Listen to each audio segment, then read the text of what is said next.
Morning. So today we are actually going to get on with the structure on this side of the workshop. Everything's arrived from Travis Perkins. The weather's great, so we're going to try and enclose this because I think the rest of the weather for the rest of the week, for the rest of the year, is not likely to be as good as today. This might be our last burst of dry, sunny weather. So it'd be great if we could get this enclosed.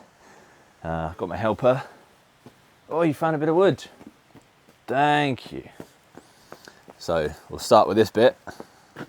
We'll go from there.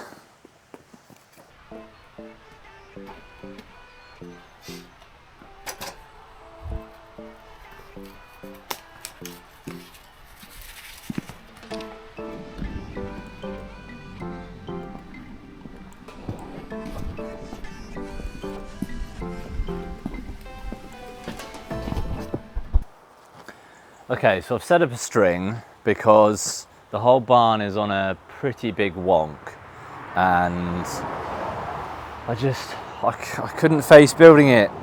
I couldn't face building it not level, because my plan is to build the outside now, and the concrete's pretty rough, and by rough I mean uneven, cracked. This whole section here is collapsed down in the corner, which is fine because it's a sheep barn, right? So I suppose you do want it on a wonk because you want to wash all the stuff out with a hose if you need to. But my plan was to build a shell and then in the future pour some new concrete on the inside. Unlevel floors doesn't matter so much, but if, like in all instances, you could just deal with it. But if you're ever constructing anything that you want to be square and level, and your floor's not square and level, and you're screwing it together on workbenches that aren't square and level, you're just going to have twists all in it. And sometimes you need it.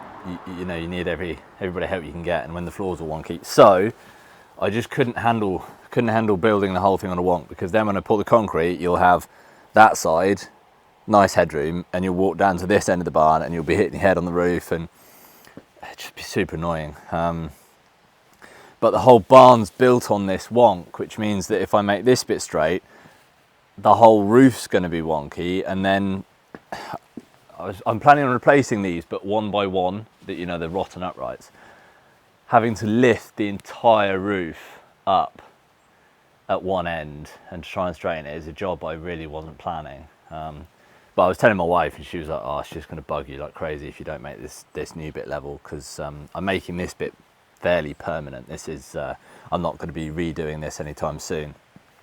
This bit. So I got my string. I think your first inclination, if you're trying to check how level a floor is to put the line on the floor or to put the level on the floor and check it. But when you've got stuff on the floor, it's just a little bit too difficult to do. But point being, you don't have to measure the floor. If you get something high enough and then you take tape measure at certain points and just measure down from it, like there, measure down there, measure down there. Can you see my notes? I've just written the different measurements, and then you just check the differences, and that's how unlevel the floor is. In fact, sometimes that's actually easier because you don't have to get right down onto the floor. The level doesn't get stuck on the micro bumps and start unleveling. So we've got a 10 centimeter difference from the front to the back. The middle is a big bump, and there's a level section between two posts, which makes the whole thing a little bit more complicated, because rather than just being a slope from front to back, it seems to slope from the middle outwards at both ends at not an even rate. The best place to start would be at the highest point, because then you can put your first wall on the highest point and have no spaces. That's not what we're doing, because this is all constructed and the highest point is sort of in the middle there. So we're actually going to start at the lowest point, which means we pack that up as high as we need to, and then we work our way that way until we get to the highest point, which it should then be touching the floor, and then we work to the other bit and start packing that out again. So this is the plan.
For lunch today, I think we're going to stay just here because the weather is spectacular and it feels like this bit is probably the best place to enjoy it. Looks so alien, doesn't it? Something square, new and clean. I think we're going to have a read today. We're going to figure out the difference between silver birch and aspen. And then I think I've got two trees that I can go and show you, or show me, just to check that we're probably right against that. So we'll have a read. We've got a roll, Scotch egg, and an apple. Had a nightmare the other night about cucumbers. So there he is, gonna get me. This is way harder than I thought it'd be. I thought leaf shape, you'd just check. Bark, you'd check. There's some buds or seeds or something growing on it, you check. So I thought this was poplar, but now I'm looking at the book and I'm wondering if it's not a common alder, because of the kind of little dips in the, like the top of the leaves kind of go in at the very tip. Look up here. But it makes it really difficult because the barks are all covered in moss and ferns, so you can't really see the bark. Plus some of these are really old and haggardy, so the bark looks old and haggardy, but maybe it wouldn't be if it wasn't. But I thought we had mostly poplars here, but now I'm wondering if they're alders. And then, I mean, even in the same, this is the same species, but red alder has leaves that shape. Common alder has, I mean, I think we've got to assume that generally you have common varieties, but these ones are spiky, like pointed tips. Green alder has pointed tips. Seems to have some pine cones on some that aren't pine. I know this one though is a blackberry bush. We've got one, but I think I know the rowan trees. I think we've got them okay because they've got fairly easy to identify leaves. They look sort of like willow in that they've got a stalk and then quite a few long thin leaves coming off of them, and the red berries are often a giveaway, but that one doesn't have any red berries, so it's not always that easy. And I'm fairly sure the birch are the ones with the diddy leaves, because we had a few of those back where I grew up, silver birch, and I don't know if this is true, but I've heard the leaves on them fall first. I've got one just here, which again is old and haggardy, so I think it is a silver birch or a birch of some variety, but the bark's all gone. But it's got those tiny little leaves, kind of sawtooths on them, and it's going first. So I think I've got the hang of the birches. See, birches and beeches are two different as well. And then maple's easy because they've got those big maple shape. Everybody knows a maple leaf, don't they? Because of the Canadian. It's on the Canadian flag, isn't it? The maple leaf.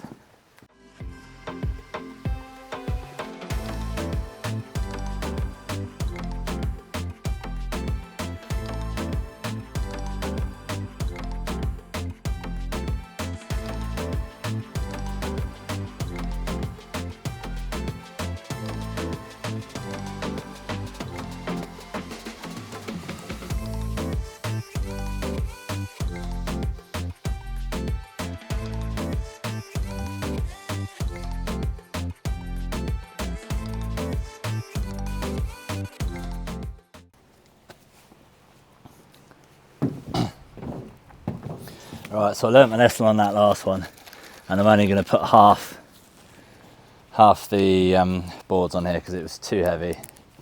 But if you're trying to get a stud like this and you can't see, you know, you're screwing through a bit of wood, so you can't see where it is behind it. Two ways of doing it is you can either line a straight edge up, line a straight edge up as you see it here with the other half, and then you know that if you fire off on this side, generally you're going to be in the right place. If you've put whenever you put the first one on, put a screw on the ends here, like 1, 2, 3, and then when you put your other sheet over here, you know that if you put a screw very close to it, then you know you're going to be on the stud. And then if the stud is on the floor like this, you can just look along for your nail marks. So we've got 2 nails there, so let's say you couldn't see that whole top section.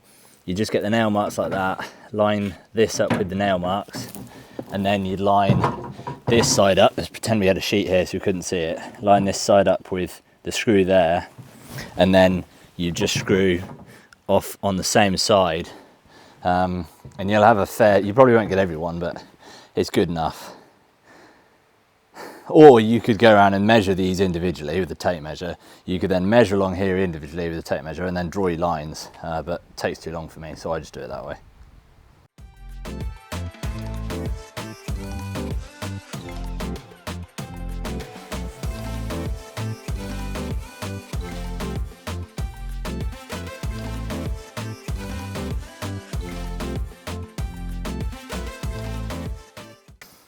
I don't know if you saw, but when carrying these or doing any job like this, so you're putting a board on a roof, you're putting a board on, and you know that you've got to hold it as you screw it. Sometimes I put the, the impact driver kind of in my hip like that, or on my belt like that, but it kind of pulls my trousers down. It gets a bit annoying. You often knock this off because you're squeezing through tight gaps to get the board on. Screws I just put in my mouth because that's easy enough. I'll put them all the same way as well, so I know when I take it out I can just like that. But a good trick is you always know where you're going to put it, don't you? So I just put a screw in the wall like that, and then the same hook on there you just put like that, and then this is the edge here. So it's just, you put that up there and you know you're going to be in the middle, and it's just right there, so you can kind of like lean on it with your elbow if you need to. You can get it with that hand, you can put it back on, swap over the other side. It's just find that's a real problem is you're up there and you're like, oh man, the impact driver's down on the floor or it's over on the step ladder, and you're just trying to like lean on this and reaching over to get it, and this just means that it's exactly where you need it when you need it. I mean, I'm fairly sure that's what that clip's designed for. It's just I seem to have only just figured that out, but that's I suppose you could put all your other screws in here as well, couldn't you? But then you've got to unscrew it. That's why I find putting it in my mouth just a bit easier.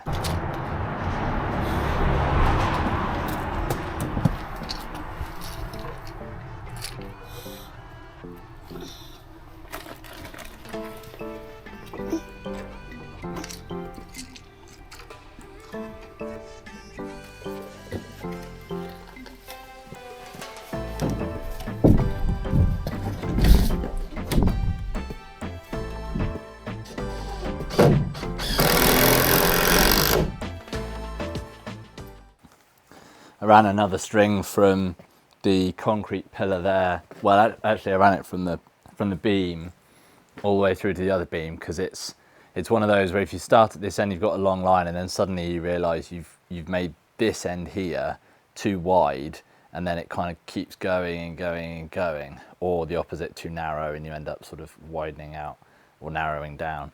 And it was pretty handy because it seems that these rotten beams have either rotted away so much that they've become thinner, or the barn just naturally tapers off a bit here. But if I take it to the edge of this, I'm going to put a piece of the sheet material down this edge, so that's why it's a bit narrower.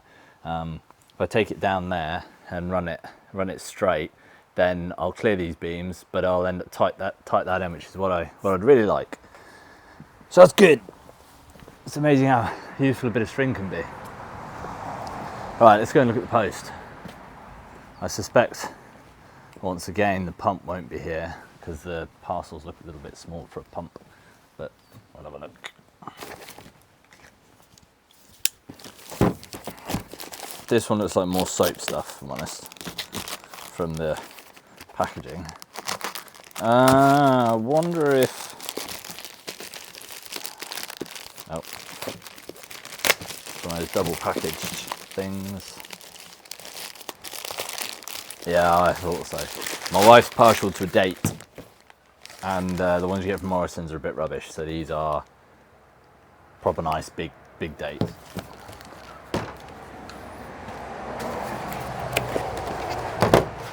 And this one,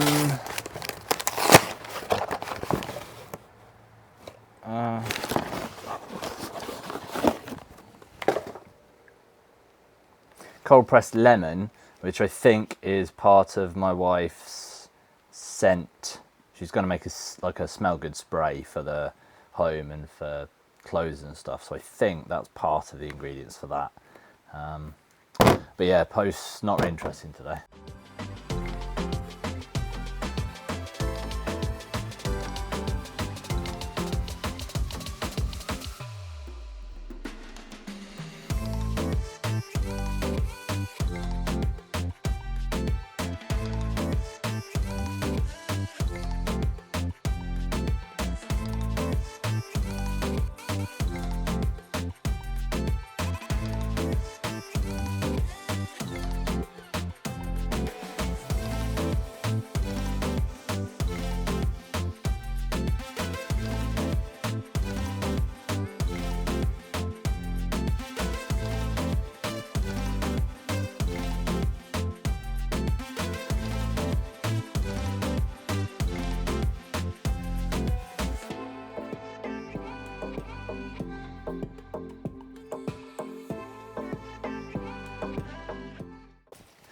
If ever you're screwing or nailing a little bit of wood like that, firstly, don't nail it, or at least not with the nail gun.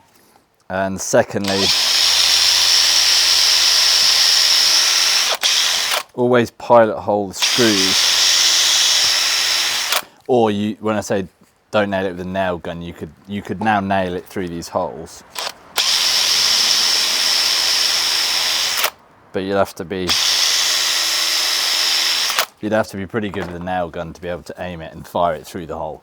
The reason is short pieces of timber split really, really easily. And I think this is this is 11 centimeters long. Look at my drill. Where have I put the drill? Here it is. About 11 centimeters long, and I think probably anything less than 20 centimeters wants to be pilot holed. It's got to be something to do with the length of wood. If you imagine the grains that run down and through the wood, if it's longer, if you imagine in between the grains is sort of glued, like, you know, the natural wood adhesive, whatever that is. And the longer it is would mean there's more glue between the grains, if you like. It's not actually glue, but just whatever holds the tree together. And when it's shorter like this, that length is shorter, so it's far easier to split.